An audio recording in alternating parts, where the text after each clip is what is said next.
ونعوذ بالله من شرور أنفسنا ومن سيئات أعمالنا من يهده الله فلا مضل له ومن يضلل فلا هادي له أشهد أن لا إله إلا الله وحده لا شريك له وأشهد أن محمدا عبده ورسوله أرسله بالهدى ودين الحق ليظهره على الدين كله ولو كره المشركون اللهم صل على محمد وعلى آل محمد كما صليت على إبراهيم وعلى آل إبراهيم إنك حميد مجيد اللهم بارك على محمد وعلى آل محمد كما باركت على إبراهيم وعلى آل إبراهيم إنك حميد مجيد أما بعد فإن خير الكلام كلام الله وخير السنن سنن محمد صلى الله عليه وسلم وشر الأمور محدثاتها وكل محدثة بدعة وكل بدعة ضلالة وكل ضلالة في النار أيها الناس أوصيكم عباد الله ونفسي أولا بتقوى الله يا أيها الذين آمنوا اتقوا الله حق تقاته ولا تموتن إلا وأنتم مسلمون يا أيها الناس اتقوا ربكم الذي خلقكم من نفس واحدة وخلق منها زوجها وبث منهما رجالا كثيرا ونساء واتقوا الله الذي تساءلون به والأرحام إن الله كان عليكم رقيبا يا أيها الذين آمنوا اتقوا الله وقولوا قولا سديدا يصلح لكم أعمالكم ويغفر لكم ذنوبكم ومن يطع الله ورسوله فقد فاز فوزا عظيما رب اشرح لي صدري ويسر لي أمري واحلل عقدة من لساني يفقه قولي സ്നേഹനിറഞ്ഞ വിശ്വാസിനികളെ, നമ്മെയും ഈ മഹത്തായ പ്രപഞ്ചത്തെയും സൃഷ്ടിച്ചു പരിപാലിക്കുന്ന ഏകനായ റബ്ബ് സുബ്ഹാനഹു വ തആലയുടെ കൽപ്പനാ നിർദ്ദേശങ്ങളും മാർഗരേഖകളും നമ്മുടെ ജീവിതത്തിലെ ചെറുതും വലുതുമായ എല്ലാ അവസരങ്ങളിലും കൃത്യമായി സൂക്ഷിച്ചുകൊണ്ടും പാലിച്ചുകൊണ്ടും ഏറ്റവും നല്ല തഖ്വയുള്ളവരായി ജീവിതം മുന്നോട്ട് നയിക്കണം എന്നും സ്വന്തത്തെ മറക്കാതെ നിങ്ങൾ ഓരോരുത്തരോടും ഓർമ്മപ്പെടുത്തുകയാണ്, വസിയ്യത്ത് ചെയ്യുകയാണ്. അല്ലാഹു റബ്ബുൽ ഇസ്സത്ത് അവനേറെ ഇഷ്ടപ്പെടുന്ന ഏറ്റവും നല്ല സ്വാലിഹ്യങ്ങളിൽ നമ്മെ എല്ലാവരെയും ഉൾപ്പെടുത്തി അനുഗ്രഹിക്കുമാറാകട്ടെ. നാം എല്ലാവരും ഇന്നിവിടെ ഒരുമിച്ച് കൂടിയതുപോലെ നാളെ റബ്ബിന്റെ മഹനീയമായ ജന്നാത്തുൽ നഈമിൽ അവൻ നമ്മെ നമ്മുടെ കുടുംബത്തോടൊപ്പം ഒരുമിച്ച് കൂട്ടുമാറാകട്ടെ. നമ്മുടെ നാടിനെ നിർഭയത്വമുള്ള സമാധാനമുള്ള നാടാക്കി റബ്ബ് എന്നെന്നും നിലനിർത്തി അനുഗ്രഹിക്കട്ടെ. മഹാനായ പ്രവാചകൻ സല്ലല്ലാഹു അലൈഹി വസല്ലം തന്റെ ജീവിതത്തിൽ ഒരൊറ്റ ഹജ്ജ് മാത്രമാണ് ചെയ്തിട്ടുള്ളത്. ആ ഒരു ഹജ്ജിന്റെ പ്രത്യേകത എന്ന് പറഞ്ഞാൽ വരാൻ പോകുന്നൊരു വലിയ വിപത്തിന്റെ സൂചനയായിരുന്നു ആ ഹജ്ജ് കർമ്മം. അതായത് ഒരു മുസ്ലിമിന്റെ ജീവിതത്തിൽ സംഭവിക്കുന്ന, അതല്ലെങ്കിൽ അതിനേക്കാൾ വലുതായി മറ്റൊന്നും സംഭവിക്കാനില്ലാത്ത ലോക മുസ്ലിമീങ്ങളുടെ ഏറ്റവും വലിയ വേദന, ആ വേദന കടന്നു വരാനുള്ളതിന്റെ ഒരു സൂചനയായിരുന്നു ആ ഹജ്ജ് കർമ്മം എന്നുള്ളതാണ്. അതുകൊണ്ട് തന്നെ ആ ഹജ്ജ് കർമ്മത്തിലുടനീളം നബി സല്ലല്ലാഹു അലൈഹി വസല്ലം പറയുന്നുണ്ട്, ഖുദൂ അന്നി മനാസികകും, നിങ്ങൾ എന്നിൽ നിന്ന് ഈ ഹജ്ജിന്റെ കർമ്മങ്ങൾ, കാര്യങ്ങൾ കൃത്യമായി ഓരോന്നും പഠിച്ചെടുക്കേണ്ടതുണ്ട്, മനസ്സിലാക്കേണ്ടതുണ്ട്. കാരണം അടുത്ത വർഷം നിങ്ങളോടൊപ്പം ഹജ്ജ് കർമ്മത്തിൽ ഞാൻ ഉണ്ടാകുമോ എന്ന് കൃത്യമായി പറയാൻ സാധിക്കില്ല എന്നുള്ള രൂപത്തിലുള്ള സൂചനകൾ നബി സല്ലല്ലാഹു അലൈഹി വസല്ലം സ്വഹാബത്തിന് കൊടുത്തിരുന്നു എന്നുള്ളതാണ്. പ്രവാചകൻ സല്ലല്ലാഹു അലൈഹി വസല്ലമയുടെ ആ അവസാനത്തെ ഹജ്ജ് കർമ്മത്തിൽ അറഫ മൈതാനിൽ വെച്ചുകൊണ്ട് നബി സല്ലല്ലാഹു അലൈഹി വസല്ലം ഒരു ഖുതുബ നടത്തുന്നുണ്ട്, ഹജ്ജത്തുൽ വിദാഅ്. ആ ഖുതുബത്തുൽ വിദാഅ് എന്നൊക്കെ പറയുന്ന രൂപത്തിലുള്ള പ്രവാചകന്റെ അവസാനത്തെ ഉപദേശം. ആ ഉപദേശത്തിലുടനീളം നബി സല്ലല്ലാഹു അലൈഹി വസല്ലം കൃത്യമായി പറയുന്ന കാര്യങ്ങളൊക്കെ അത് മനസ്സിലാക്കുന്ന ആളുകൾക്ക് അറിയാൻ സാധിക്കുമായിരുന്നു, പ്രവാചകൻ ഈ ലോകത്ത് നിന്ന് വിട പറയാനുള്ള ഒരുക്കത്തിലാണ് എന്നുള്ളത്. ഇതുമായി ബന്ധപ്പെട്ട പല സൂചനകളും നബി സല്ലല്ലാഹു അലൈഹി വസല്ലമിന് അല്ലാഹു റബ്ബുൽ ഇസ്സത്ത് നൽകിയിരുന്നു എന്നുള്ളതാണ്. നബി സല്ലല്ലാഹു അലൈഹി വസല്ലം പരിശുദ്ധ ഖുർആനിന്റെ പല ആയത്തുകളിലൂടെ, ആ ആയത്തുകളുടെ അവതരണങ്ങളിലൂടെ പ്രവാചകൻ സല്ലല്ലാഹു അലൈഹി വസല്ലമിന് പിടിപെട്ടിട്ടുള്ള ചില അസുഖങ്ങളിലൂടെ, രോഗങ്ങളിലൂടെ, അതുപോലെ തന്നെ അവസാനത്തെ റമദാനിൽ പ്രവാചകൻ സല്ലല്ലാഹു അലൈഹി വസല്ലമിന്റെ വഫാത്തിന് തൊട്ടു മുമ്പുള്ള ആ റമദാനിൽ ജിബ്രീൽ അലൈഹിസ്സലാം വന്നുകൊണ്ട് 2 പ്രാവശ്യം ഖുർആൻ മുഴുവനും പാഠം കേട്ടതുൾപ്പെടെ അവസാനത്തെ പ്രത്യേക ആ റമദാനിൽ 20 ദിവസങ്ങൾ ഇഅ്തികാഫ് ഇരുന്നത് മുഖേന ഇങ്ങനെ തുടങ്ങി പല രൂപത്തിലുള്ള സൂചനകൾ നബി സല്ലല്ലാഹു അലൈഹി വസല്ലമിന് അല്ലാഹു റബ്ബുൽ ഇസ്സത്ത് നൽകിയിരുന്നു എന്നുള്ളതാണ്. നമുക്കറിയാവുന്ന സൂറത്തുൻ നസ്ർ, ആ സൂറത്തുൻ നസ്റിന്റെ അവതരണവും നബി സല്ലല്ലാഹു അലൈഹി വസല്ലമയുടെ വിയോഗവുമായി ബന്ധപ്പെട്ടുകൊണ്ടായിരുന്നു. ഇദാ ജാഅ നസ്റുല്ലാഹി വൽ ഫത്ഹ്, അല്ലാഹുവിന്റെ വിജയവും സഹായവും വന്നെത്തി കഴിഞ്ഞാൽ, വറഅയ്തൻ നാസ യദ്ഖുലൂന ഫീ ദീനില്ലാഹി അഫ്വാജ, ജനങ്ങൾ കൂട്ടം കൂട്ടമായി ഇസ്ലാം മതത്തിലേക്ക്, റബ്ബിന്റെ ദീനിലേക്ക് കടന്നു വരുന്നത് നീ കാണുകയും ചെയ്തു കഴിഞ്ഞാൽ, നബിയെ അവിടെ താങ്കൾ മനസ്സിലാക്കിക്കൊള്ളണം, താങ്കളുടെ ദൗത്യത്തിന്റെ പൂർത്തീകരണം ആവുകയാണ്. ഇനി എന്താണ് താങ്കൾ ചെയ്യേണ്ടത്? ഫസബ്ബിഹ് ബിഹംദി റബ്ബിക വസ്തഗ്ഫിർഹു ഇന്നഹു കാന തവ്വാബ. തസ്ബീഹും തഹ്മീദും ഇസ്തിഗ്ഫാറുമായി കൊണ്ട്, അല്ലാഹുവിനെ ദിക്ർ ചെയ്തുകൊണ്ട്, റബ്ബിനെ വാഴ്ത്തിക്കൊണ്ട് ഇനിയുള്ള കാലം കഴിച്ചുകൂട്ടുക എന്നുള്ള രൂപത്തിലുള്ള അവതരണവും ഉണ്ടായി എന്നുള്ളതാണ്.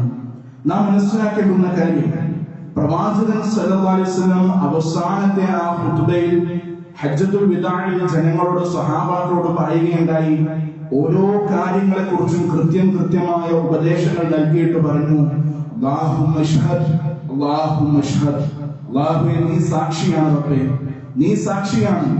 എന്നെ ഏൽപ്പിച്ചതായ കൃത്യമായ ഉത്തരവാദിത്വം 23 വർഷങ്ങൾ കൊണ്ട് ഞാനിതാ ആ ഉത്തരവാദിത്വം പൂർത്തിയാക്കിയിട്ടുണ്ട്.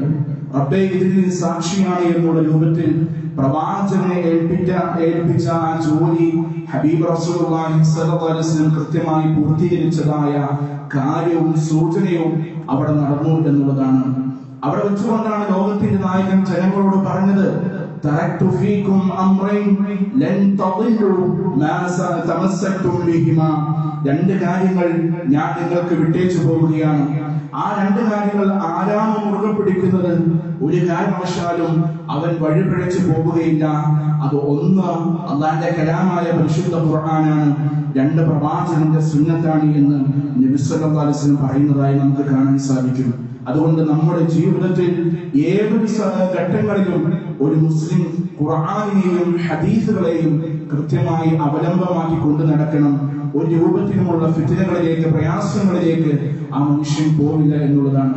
ഇതൊക്കെ നബി സല്ലല്ലാഹു അലൈഹി വസല്ലമയുടെ വഫാത്തുമായി ബന്ധപ്പെട്ട സൂചനകളായിരുന്നു എന്ന് നമുക്ക് കാണാൻ സാധിക്കും.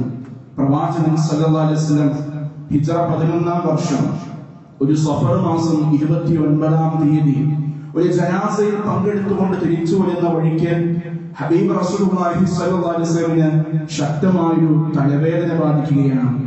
ആ വേദന സഹിക്കാൻ പറ്റുന്നില്ല. തല പൊട്ടിപ്പിളർന്നു പോകുന്ന രൂപത്തിലുള്ള വേദനയാണ് നബി സല്ലല്ലാഹു അലൈഹി വസല്ലമിന് കടന്നു വരുന്നത്. വല്ലാത്ത അവശത ഉണ്ടാക്കുകയാണ്. നബി സല്ലല്ലാഹു അലൈഹി വസല്ലം ഏതൊരു രൂപത്തിലുള്ള പ്രയാസവും ബാധിക്കുമ്പോൾ ആദ്യമായി പ്രവാചകൻ സല്ലല്ലാഹു അലൈഹി വസല്ലം കടന്നു ചെല്ലുന്നത് ഉമ്മഹാത്തുൽ മുഅ്മിനീങ്ങളിൽ ഏറ്റവും പ്രാധാന്യമുള്ള ആയിഷ റളിയല്ലാഹു അൻഹയുടെ അരികിലേക്കായിരുന്നു. പ്രവാചകൻ സല്ലല്ലാഹു അലൈഹി വസല്ലം അവിടെ കടന്നു ചെന്നിട്ട് പറയുന്നുണ്ട്, ആയിഷ, എന്റെ തല പൊട്ടിപ്പോകുന്നുണ്ട്, എനിക്ക് സഹിക്കാൻ പറ്റുന്നില്ല, വല്ലാത്ത വേദന എന്നെ ബാധിക്കുന്നുണ്ട്. വർഷങ്ങൾക്ക് മുമ്പ് ഖൈബറിൽ വെച്ചുകൊണ്ട് ആ ജൂത പെണ്ണ് മാംസത്തിൽ വിഷം പുരട്ടി തന്ന ആ മാംസം കഴിച്ചതിന്റെ വേദന അതെന്റെ ശരീരത്തെ മുഴുവനും തകർത്ത് കളയുന്നുണ്ട്, തളർത്തി കളയുന്നുണ്ട് ആയിഷ എന്ന് പറയുമ്പോ ബീവി ആയിഷുമ്മ അവിടെ പറയുന്ന ഒരു വാക്കുണ്ട്, എനിക്കും വല്ലാത്ത വേദനയാണ് എന്ന് ആയിഷ ബീവി പറയുകയാണ്.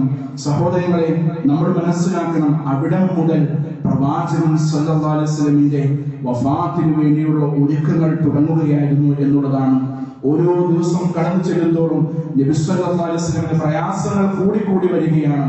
ഓരോ ദിവസം കടന്നു ചെല്ലുന്തോറും നബി സല്ലല്ലാഹു അലൈഹി വസല്ലം ചോദിക്കുന്നുണ്ട്, ഐന ഗദൻ, ഞാൻ നാളെ എവിടെയാണ്? അതായത് തന്റെ ഭാര്യമാർക്ക് കൃത്യമായി അവരുടെ ഊഴമനുസരിച്ച് വീതിച്ചു കൊടുത്തിരിക്കുന്ന അവർക്ക് അർഹതപ്പെട്ട ദിവസങ്ങളുണ്ട്. നബി സല്ലല്ലാഹു അലൈഹി വസല്ലമിന്റെ ആഗ്രഹമുണ്ട് ആയിഷ ബീവിയുടെ ആ വീട്ടിൽ കഴിയണമെന്നുള്ളത്. മറ്റുള്ള ഭാര്യമാരെല്ലാവരും കൂടി തീരുമാനമെടുക്കുകയാണ്. നബി സല്ലല്ലാഹു അലൈഹി വസല്ലം ആഗ്രഹിക്കുന്നത് പോലെ അവിടെ തന്നെ ആയിഷ ബീവിയുടെ വീട്ടിൽ കഴിയാനുള്ള സമ്മതം കൊടുക്കുകയാണ്. അങ്ങനെ ദിവസങ്ങൾ കടന്നു ചെല്ലുന്തോറും ഹബീബിന് വേദന കൂടി വരികയാണ്. റബീഉൽ അവ്വൽ മാസം 7-ാം തീയതിയായി, അന്നൊരു ബുധനാഴ്ച ദിവസമാണ്. നബി സല്ലല്ലാഹു അലൈഹി വസല്ലം വളരെ ഒരു പ്രധാനപ്പെട്ട ഒരു കാര്യം പറയാൻ വേണ്ടി പള്ളിയുടെ മിമ്പറിലേക്ക് കടന്നു വരികയാണ്. ആ മിമ്പറിൽ കടന്നു വന്നുകൊണ്ട് നബി സല്ലല്ലാഹു അലൈഹി വസല്ലം സഹാബാക്കളോടും ലോകത്തോടും പറയുന്ന ഒരു കാര്യമുണ്ട്, ലഅനല്ലാഹു യഹൂദ വന്നസാറ, യഹൂദ നസാറാക്കളെ, ജൂതന്മാരെയും നസാറാക്കളെയും അല്ലാഹു ശപിച്ചിരിക്കുന്നു. ഇത്തഖദ ഖുബൂറ അംബിയാഇഹിം മസാജിദ, ഇത്തഖദു ഖുബൂറ അംബിയാഇഹിം മസാജിദ, അവർ അവരുടെ പ്രവാചകന്മാരുടെ ഖബറുകളെ എന്താക്കിയിരിക്കുന്നു? മസ്ജിദുകളാക്കിയിരിക്കുന്നു, ആരാധനാ കേന്ദ്രങ്ങളാക്കിയിരിക്കുന്നു. എന്നിട്ട് നബി സല്ലല്ലാഹു അലൈഹി വസല്ലം പ്രാർത്ഥിക്കുകയാണ്, അല്ലാഹുമ്മ ലാ തജഅൽ ഖബ്രി വസനൻ യുഅബദ, അല്ലാഹുവേ എന്റെ ഖബറിനെ ആരാധിക്കുന്ന ഒരു മന്ദിരമാക്കരുത് റബ്ബേ എന്ന് നബി സല്ലല്ലാഹു അലൈഹി വസല്ലം പ്രാർത്ഥിക്കുക. അതിന്റെ ആ പ്രാർത്ഥന കൃത്യമായി റബ്ബ് സ്വീകരിച്ചതിന്റെ ഫലമായി കൊണ്ടാണ് ഇത്ര നാൾക്ക് ശേഷവും മദീനത്ത് ചെന്നു കഴിഞ്ഞാൽ ആ റൗളയുടെ ചുറ്റുഭാഗത്ത് വെച്ചുകൊണ്ട് ഒരു ആരാധനാപരമായ ഒരു കാര്യം ചെയ്യാൻ അവിടുത്തെ മേൽനോട്ടക്കാരെ സമ്മതിക്കാത്തതിന്റെ കാരണം അവിടുത്തെ ഗവൺമെന്റിന്റെ പവറല്ല, മറിച്ച് നബി സല്ലല്ലാഹു അലൈഹി വസല്ലമയുടെ പ്രാർത്ഥനയുടെ ഫലമായിരുന്നു എന്നുള്ളത് നമ്മൾ മനസ്സിലാക്കണം. ആ റൗളയുടെ ചുറ്റുഭാഗത്ത് വെച്ചുകൊണ്ട് ഇന്ന് നമ്മുടെ നാട്ടിൽ പല ആളുകളും പ്രചരിപ്പിക്കുകയാണ് മദീനത്ത് മൗലൂദുണ്ട്, മദീനത്ത് നബിയുടെ ജന്മദിനം ആഘോഷിക്കുന്നുണ്ട് എന്നുള്ള പേരിൽ പല രൂപത്തിലുള്ള വാർത്തകളും വീഡിയോകളും നമ്മുടെ നാട്ടിൽ കള്ളപ്രചരണങ്ങൾ നടത്തുന്നവർ മനസ്സിലാക്കണം. മദീനത്ത് പോകുന്ന ഒരാൾക്കും എന്തെയില്ല അവിടെ കാണാൻ കഴിയില്ല, കാരണം ഹബീബിന്റെ പ്രാർത്ഥനയായിരുന്നു അത് എന്നുള്ളത് നമ്മൾ മനസ്സിലാക്കണം. നബി സല്ലല്ലാഹു അലൈഹി വസല്ലം പറഞ്ഞു, ലാ തജഅൽ ഖബ്രി ഈദ, എന്റെ ഖബറിനെ നിങ്ങൾ ഒരു ഈദ്, ഒരു ആഘോഷ കേന്ദ്രമാക്കി നിങ്ങൾ മാറ്റരുത് എന്ന് നബി സല്ലല്ലാഹു അലൈഹി വസല്ലം പറയാണ്. അത് 1400 കൊല്ലം പഴക്കമുള്ള കിതാബുകളിൽ കൃത്യമായി സ്വർണ്ണ ലിപികളാൽ എഴുതി രേഖപ്പെടുത്തിയിട്ടുള്ള ഒരു കാര്യമാണ് എന്ന് നമ്മൾ മനസ്സിലാക്കണം. അന്ന് വേറെയും ചില കാര്യങ്ങൾ നബി സല്ലല്ലാഹു അലൈഹി വസല്ലം അവിടെ പറയുന്നുണ്ട്. ഏതെങ്കിലും ആളുകളുമായി എന്തെങ്കിലും ഏർപ്പാടുകളുണ്ടോ, അതായത് ഞാൻ ആർക്കെങ്കിലും ഏതെങ്കിലും രൂപത്തിലുള്ള സാമ്പത്തിക ഇടപാടുകൾ നൽകാനുണ്ടോ എന്നൊക്കെ ചോദിക്കുമ്പോൾ ചില സഹാബികൾ എഴുന്നേറ്റ് നിന്ന് പറയുന്നുണ്ട്, റസൂലേ ഒരു 3 ദിർഹം എനിക്ക് തരാനുണ്ട് എന്ന് പറയുമ്പോൾ നബി സല്ലല്ലാഹു അലൈഹി വസല്ലം അവിടെ ഫദ്ൽ ഇബ്നു അബ്ബാസ് എന്ന് പറയുന്ന ഒരു സഹാബിയെ ഏൽപ്പിക്കുകയാണ് അത് കൊടുത്തു വീട്ടാൻ വേണ്ടി. ആ സഹാബി എഴുന്നേറ്റ് നിന്നുകൊണ്ട് പറഞ്ഞത്, എനിക്ക് 3 ദിർഹത്തിന്റെ ആവശ്യം ഉള്ളത് കൊണ്ടല്ല, മറിച്ച് ഹബീബിന്റെ കയ്യിൽ നിന്ന് ഹബീബിന്റെ ആഗ്രഹം പൂർത്തീകരിക്കുന്നതിനും റസൂലിന്റെ കയ്യിൽ നിന്ന് അത് കിട്ടാനുമുള്ള ആർത്തി കൊണ്ടാണ് ആ സഹാബി അത് പറഞ്ഞത് എന്ന് നമുക്ക് കൃത്യമായി കാണാൻ സാധിക്കും. അങ്ങനെ നബി സല്ലല്ലാഹു അലൈഹി വസല്ലം അവിടെ വെച്ചുകൊണ്ട് ആ മിമ്പറിൽ വെച്ചുകൊണ്ട് ഒരു കാര്യം സൂചിപ്പിക്കുകയാണ്. അല്ലാഹുവിന്റെ ഒരു അടിമയുടെ അടുത്തേക്ക് അവൻ 2 കാര്യങ്ങൾ മുന്നോട്ട് വെച്ചു. ഒന്നാമത്തെ കാര്യം, ഈ ദുനിയാവിൽ അനന്തമായി കൊണ്ട് എല്ലാ ആഗ്രഹങ്ങളും പൂർത്തീകരിച്ചുകൊണ്ട് എല്ലാ അനുഗ്രഹങ്ങളും ആസ്വദിച്ചുകൊണ്ട് നിനക്ക് ജീവിക്കാം. അതല്ല എന്നുണ്ടെങ്കിൽ അല്ലാഹുവിലേക്ക് യാത്രയാകാം. ആ അടിമ 2ാമത്തെ കാര്യം സ്വീകരിച്ചു എന്ന് പറയുമ്പോൾ മറ്റുള്ള സഹാബാക്കൾക്കൊന്നും മനസ്സിലാകുന്നില്ല. അവർ പരസ്പരം അങ്ങോട്ടും ഇങ്ങോട്ടും നോക്കുന്നുണ്ട്. പക്ഷേ അബൂബക്കർ സിദ്ദീഖ് റളിയല്ലാഹു അൻഹു മനസ്സിലായി, അത് ആ സ്വീകരിച്ച അടിമ അല്ലാഹുവിന്റെ ഹബീബ് നബി സല്ലല്ലാഹു അലൈഹി വസല്ലമയാണ് എന്നുള്ളത്. അബൂബക്കർ സിദ്ദീഖ് റളിയല്ലാഹു അൻഹുവിന് വിഷമം സഹിക്കവയ്യാതെ അവിടെ വെച്ചുകൊണ്ട് പൊട്ടിക്കരഞ്ഞതായി ഹദീസുകളിൽ നമുക്ക് കിതാബുകളിൽ നമുക്ക് കാണാൻ സാധിക്കും എന്നുള്ളതാണ്. ഹിജ്റ 11-ാം വർഷം റബീഉൽ അവ്വൽ 8-ാം തീയതി ഒരു വ്യാഴാഴ്ച ദിവസം നബി സല്ലല്ലാഹു അലൈഹി വസല്ലം 3 സുപ്രധാനമായ കാര്യങ്ങൾ സ്വഹാബത്തിന് ഏൽപ്പിച്ചു കൊടുക്കുകയാണ്. ഒന്നാമത്തെ കാര്യം, ഇനി മക്കയിലും മദീനയിലും മുസ്ലിമീങ്ങളല്ലാത്ത മറ്റാരും ഉണ്ടാകാൻ പാടില്ല. 2ാമത്തെ കാര്യം, ഏതൊരു സാഹചര്യത്തിലും നിങ്ങൾ കൃത്യമായി ദൗത്യ സംഘങ്ങളെ സ്വീകരിച്ചതുപോലെ നിങ്ങളും എന്ത് ചെയ്യണം, എന്റെ മരണശേഷം ദൗത്യ സംഘങ്ങളെ സ്വീകരിക്കണമെന്ന് നബി സല്ലല്ലാഹു അലൈഹി വസല്ലം പറഞ്ഞു. 3ാമത്തെ കാര്യം, നമസ്കാരമാണ്. ആ നമസ്കാരത്തിന്റെ വിഷയത്തിൽ കൃത്യമായി കണിഷ്ഠത കാണിക്കണം എന്ന് നബി സല്ലല്ലാഹു അലൈഹി വസല്ലം പറയുകയാണ്. നബി സല്ലല്ലാഹു അലൈഹി വസല്ലം മഗ്രിബ് നമസ്കാരത്തിന് വേണ്ടി പള്ളിയിലേക്ക് കടന്നു വന്നു. ഈ ദിവസങ്ങളിലൊക്കെ ലോകത്തിന്റെ നായകൻ ഹബീബ് മുസ്തഫ സല്ലല്ലാഹു അലൈഹി വസല്ലം പള്ളിയിലേക്ക് വരുന്നത് എങ്ങനെയാണെന്നറിയോ? 2 സഹാബാക്കളുടെ തോളത്ത് കൈയിട്ടുകൊണ്ട് നടക്കാൻ സാധിക്കാത്ത രൂപത്തിൽ കാലിന്റെ തള്ളവിരൽ മണലിൽ ഉരച്ചുകൊണ്ടാണ് നബി സല്ലല്ലാഹു അലൈഹി വസല്ലം പള്ളിയിലേക്ക് കടന്നു വരുന്നത്. പ്രവാചകൻ സല്ലല്ലാഹു അലൈഹി വസല്ലമിന്റെ വീട്ടിൽ നിന്ന് നോക്കിയാൽ ഹബീബ് സല്ലല്ലാഹു അലൈഹി വസല്ലം പള്ളിയിലേക്ക് എത്തുന്നത് വരെ ആ മണലിലൂടെ കാലുരച്ചു പോയതിന്റെ പാട് അവിടെ കാണാമായിരുന്നു എന്നുള്ളതാണ്. അത്രയും അവശ നിലയിൽ നബി സല്ലല്ലാഹു അലൈഹി വസല്ലം പള്ളിയിലേക്ക് വന്നു. മഗ്രിബിന് സ്വഹാബാക്കൾക്ക് ഇമാമത്തായി നിന്ന് നമസ്കരിച്ചു. വൽ മുർസലാത്തി ഉർഫ ഫൽ ആസിഫാത്തി അസ്ഫ എന്നുള്ള സൂറത്ത് പാരായണം ചെയ്തുകൊണ്ടാണ് അന്ന് നബി സല്ലല്ലാഹു അലൈഹി വസല്ലം അവർക്ക് ഇമാമായി നിന്ന് നമസ്കരിച്ചത്. ശേഷം വീട്ടിലേക്ക് പോയി. ഇശാഇ നബി സല്ലല്ലാഹു അലൈഹി വസല്ലം ബിലാൽ റളിയല്ലാഹു അൻഹുവിന്റെ ബാങ്കുലി കേട്ടപ്പോൾ പള്ളിയിലേക്ക് പോകാൻ വേണ്ടി വുദൂ ചെയ്യുകയാണ്. വുദൂ ചെയ്ത് കഴിഞ്ഞ് പള്ളിയിലേക്ക് പോകാനുള്ള ഒരുക്കത്തിൽ നബി സല്ലല്ലാഹു അലൈഹി വസല്ലം ബോധം കെട്ട് വീഴുകയാണ്. കുറച്ചു കഴിഞ്ഞ് എഴുന്നേറ്റു. അവിടെ വീണ്ടും മുകളെടുത്ത് പള്ളിയിലേക്ക് വരാൻ നോക്കും. വീണ്ടും നബി സല്ലല്ലാഹു അലൈഹി വസല്ലമിന് ബോധം നഷ്ടപ്പെടുകയാണ്. അങ്ങനെ പല ആവർത്തി വുദൂ ചെയ്ത് പള്ളിയിലേക്ക് വേണ്ടി ഒരുങ്ങുമ്പോൾ പ്രവാചകന്റെ ബോധം നഷ്ടപ്പെട്ടത് കാരണം നബി സല്ലല്ലാഹു അലൈഹി വസല്ലമിന് പള്ളിയിലേക്ക് വരാൻ സാധിക്കുന്നില്ല. അവിടെ ചോദിക്കുകയാണ്, അസ്സല്ലന്നാസ്, സഹാബാക്കൾ നമസ്കരിച്ചോ? ജനങ്ങൾ നമസ്കരിച്ചോ? ആയിഷ ബീവി പറയുന്നുണ്ട്, നബിയെ, അവർ താങ്കളെ കാത്തിരിക്കുകയാണ്. പക്ഷെ ഹബീബിന് ഒരു കാരണവശാലും പള്ളിയിലേക്ക് പോകാൻ സാധിക്കുന്നില്ല. നബി സല്ലല്ലാഹു അലൈഹി വസല്ലം പറഞ്ഞു, മുറു അബൂബക്കർ ഫയുസല്ലി ബിന്നാസ്, അബൂബക്കറിനോട് പറ, ജനങ്ങൾക്ക് ഇമാമായി നിന്നുകൊണ്ട് നമസ്കരിക്കാൻ പറ എന്ന് പറഞ്ഞു. അബൂബക്കർ സിദ്ദീഖ് റളിയല്ലാഹു അൻഹു സഹാബാക്കൾക്കും അത് സ്വീകാര്യമായിരുന്നില്ല. പ്രവാചകനില്ലാതെ എങ്ങനെയാണ് അവർക്ക് നമസ്കരിക്കാൻ സാധിക്കുക? നബി സല്ലല്ലാഹു അലൈഹി വസല്ലം ഇല്ലാത്ത ആ ഒരു ഒഴിവിന്റെ ഭാഗത്ത് അബൂബക്കർ സിദ്ദീഖ് റളിയല്ലാഹു അൻഹു ഇമാമായി നിൽക്കുന്നുണ്ട്. പക്ഷേ ഖുർആൻ ഓത്ത് പൂർത്തിയാക്കാൻ സാധിക്കുന്നില്ല. കരഞ്ഞുകൊണ്ടാണ് അദ്ദേഹം അവിടെ ഇമാമത്ത് നിൽക്കുന്നത്. അങ്ങനെ ശനിയാഴ്ച ദിവസം കടന്നു വന്നു. നബി സല്ലല്ലാഹു അലൈഹി വസല്ലം വീണ്ടും പള്ളിയിലേക്ക് വന്നു. ജനങ്ങൾക്ക് ദീർഘമായി കൊണ്ട് ചില ഉപദേശങ്ങൾ അവിടെ വെച്ച് നൽകുന്നതായി നമുക്ക് കാണാൻ സാധിക്കും. അങ്ങനെ ഞായറാഴ്ച ദിവസമായി, ഞായറാഴ്ച ദിവസം കഴിഞ്ഞ് തിങ്കളാഴ്ച റബീഉൽ അവ്വൽ 12-ന്റെ അന്ന് തിങ്കളാഴ്ച രാവിലെ സുബ്ഹി നമസ്കാരത്തിന് വേണ്ടി ജനങ്ങള്, സ്വഹാബാക്കള് പള്ളിയിൽ വന്ന് നിൽക്കുകയാണ്. ആ സമയത്ത് നബി സല്ലല്ലാഹു അലൈഹി വസല്ലം അവർ കാത്തു നിൽക്കുന്നുണ്ട്. പക്ഷെ നബി സല്ലല്ലാഹു അലൈഹി വസല്ലം പള്ളിയിലേക്ക് വരാൻ സാധിക്കുന്നില്ല. അവശനാണ്. വല്ലാത്ത പ്രയാസത്തിലാണ്. പക്ഷേ നബി സല്ലല്ലാഹു അലൈഹി വസല്ലം വീടിന്റെ കർട്ടൻ മാറ്റി നോക്കുന്നുണ്ട്, സ്വഹാബാക്കളെ നോക്കുന്നുണ്ട്. സ്വഹാബാക്കൾ പ്രവാചകനെ നോക്കുമ്പോ അന്ന് 14-ാം രാവിനേക്കാൾ പ്രവാചകൻ സല്ലല്ലാഹു അലൈഹി വസല്ലമിന്റെ മുഖത്തിന് വല്ലാത്ത പ്രകാശം അവർ കാണുകയാണ്.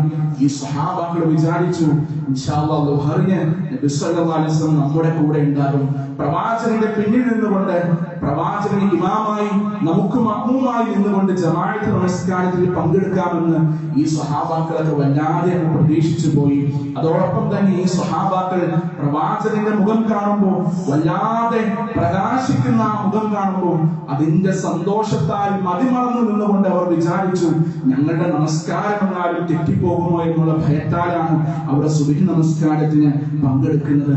നമസ്കാരം കഴിഞ്ഞ്, സുബ്ഹി കഴിഞ്ഞ് അവരെല്ലാവരും അവരുടെ ആവശ്യങ്ങൾക്ക് വേണ്ടി പുറത്തേക്ക് പോവുകയാണ്. എല്ലാവരും പ്രതീക്ഷിക്കുന്നത് എന്താ? നബി സല്ലല്ലാഹു അലൈഹി വസല്ലം ദുഹറിന് പള്ളിയിൽ വരും എന്നുള്ളതാണ്. അതിന്റെ ആ ഒരു നിയ്യത്തിൽ അബൂബക്കർ സിദ്ദീഖ് റളിയല്ലാഹു അൻഹു മദീനയ്ക്ക് പുറത്തുള്ള ഒരു പട്ടണത്തിലേക്കാണ് ജോലിക്ക് വേണ്ടി ആവശ്യാർത്ഥം പോകുന്നത്. പക്ഷേ ദുഹായുടെ സമയമായപ്പോൾ സ്ഥിതി മുഴുവനും മാറിപ്പോവുകയാണ്. അവിടെ വല്ലാത്തൊരു ഇരുട്ട് കടന്നു വരികയാണ്. കുടുംബത്തിന്റെ സ്ഥിതി മുഴുവനും മാറാൻ തുടങ്ങുകയാണ്. അവിടെ വെച്ചുകൊണ്ട് നബി സല്ലല്ലാഹു അലൈഹി വസല്ലം ഫാത്തിമ റളിയല്ലാഹു അൻഹ മകളെ വിളിച്ചുകൊണ്ട് പറയുന്നുണ്ട്, എന്റെ ഫാത്തിമ, ഈ ഉപ്പ ലോകത്ത് നിന്ന് പോവാൻ തുടങ്ങുകയാണ്. ഉപ്പ എന്നാലും ഈ ലോകത്ത് നിന്ന് വിട പറഞ്ഞു കഴിഞ്ഞാൽ രണ്ടാമതായി ഈ കുടുംബത്തിൽ നിന്ന് ആദ്യമായി കൊണ്ട് ഉപ്പയെ അനുഗമിച്ചുകൊണ്ട് റബ്ബിന്റെ വിളിക്കുത്തരം നൽകി വരുന്നത് നീയായിരിക്കുമെന്ന് പറയുന്നുണ്ട്. ഫാത്തിമ റളിയല്ലാഹു അൻഹ പൊട്ടിക്കരയുന്നുണ്ട്. എന്റെ വാപ്പാക്കുന്നൊരു വേദനയാണ്, എന്റെ ഉപ്പയുടെ വിഷമം കണ്ടിട്ട് എനിക്ക് സഹിക്കാൻ പറ്റുന്നില്ല, എന്റെ ഉപ്പ വല്ലാത്ത പ്രയാസത്തിലാണല്ലോ എന്ന് മഹദി ഫാത്തിമ റളിയല്ലാഹു അൻഹ പറയുന്നതായി നമുക്ക് കാണാൻ സാധിക്കുന്നുണ്ട്. പ്രിയമുള്ളവരെ, ദുഹായുടെ സമയമെത്തിയപ്പോൾ നബി സല്ലല്ലാഹു അലൈഹി വസല്ലമിന്റെ പ്രയാസങ്ങൾ ഇങ്ങനെ കൂടിക്കൂടി വരികയാണ്. നബി സല്ലല്ലാഹു അലൈഹി വസല്ലം വല്ലാത്ത അവശതയിലേക്ക് പോവുകയാണ്. ആയിഷ റളിയല്ലാഹു അൻഹയുടെ മടിയിൽ തല വെച്ചുകൊണ്ട് നബി സല്ലല്ലാഹു അലൈഹി വസല്ലം കിടക്കുന്നുണ്ട്. നബി സല്ലല്ലാഹു അലൈഹി വസല്ലമിന്റെ കൈകളിലേക്ക് ആയിഷ റളിയല്ലാഹു അൻഹ ഊതി കൊടുക്കുന്നുണ്ട്. എന്നിട്ട് ആ കൈകൾ കൊണ്ട് തന്നെ ശരീരം തടവുന്നുണ്ട്.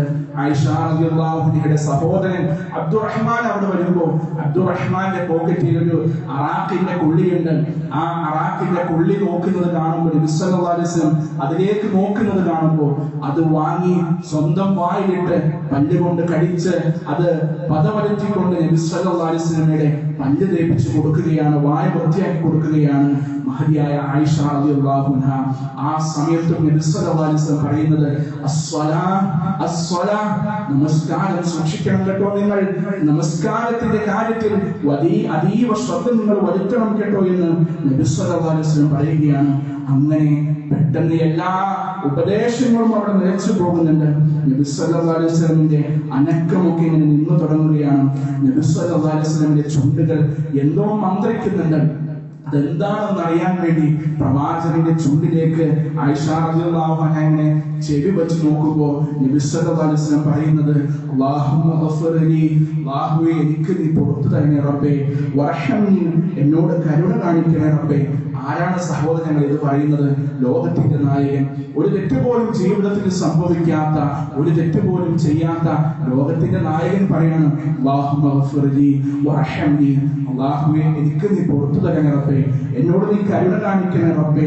വഅൽഹിഖ്നി മഅല്ലദീന അൻഅംത അലൈഹിം മിനൻ നബിയ്യീന വസ്സിദ്ദീഖീന വശുഹദാഇ വസ്സാലിഹീൻ.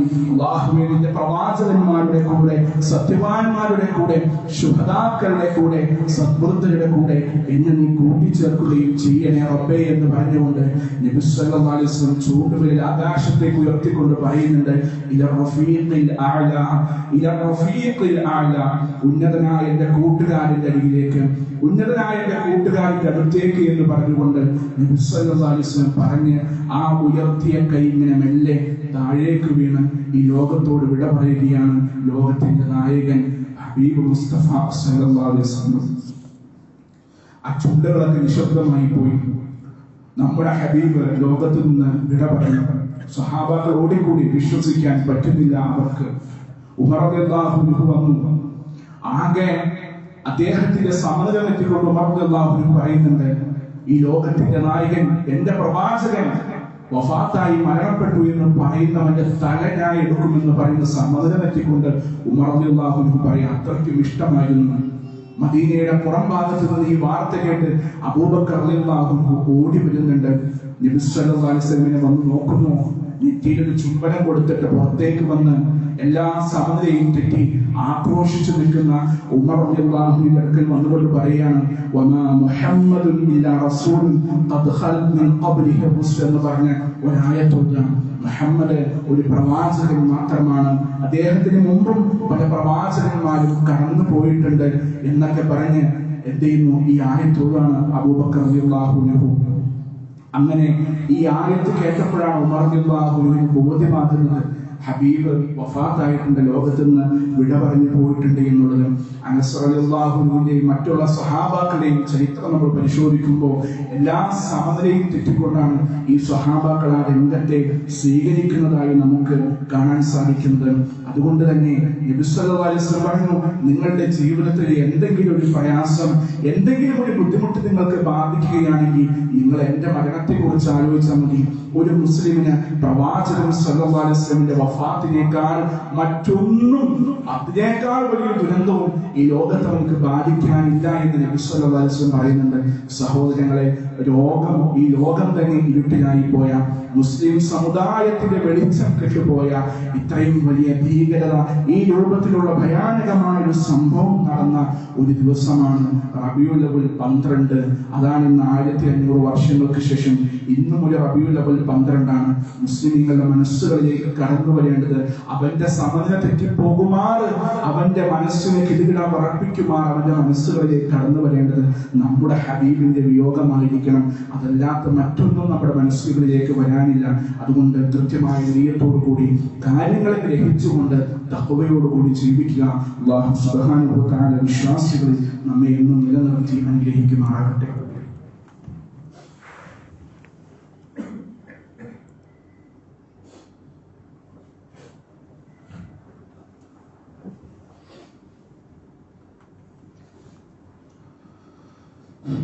الحمد لله الأحد والفرد الصمد الذي لم يلد ولم يولد ولم يكن له كفوا أحد. അല്ലാഹുവിനെ സൂക്ഷിച്ചുകൊണ്ട് ജീവിക്കണമെന്ന് ഒരിക്കൽ കൂടി ഓർമ്മപ്പെടുത്തുകയാണ്, വസിയ്യത്ത് ചെയ്യുകയാണ്.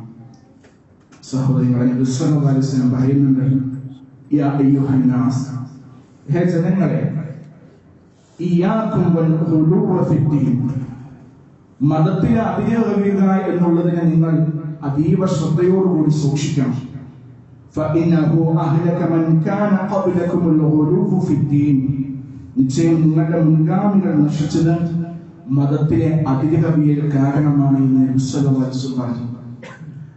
ഈ വാക്കുകൾ അക്ഷരം പ്രതി നമ്മുടെ സമൂഹത്തിൽ ഇന്ന് നടന്നുകൊണ്ടിരിക്കുകയാണ്.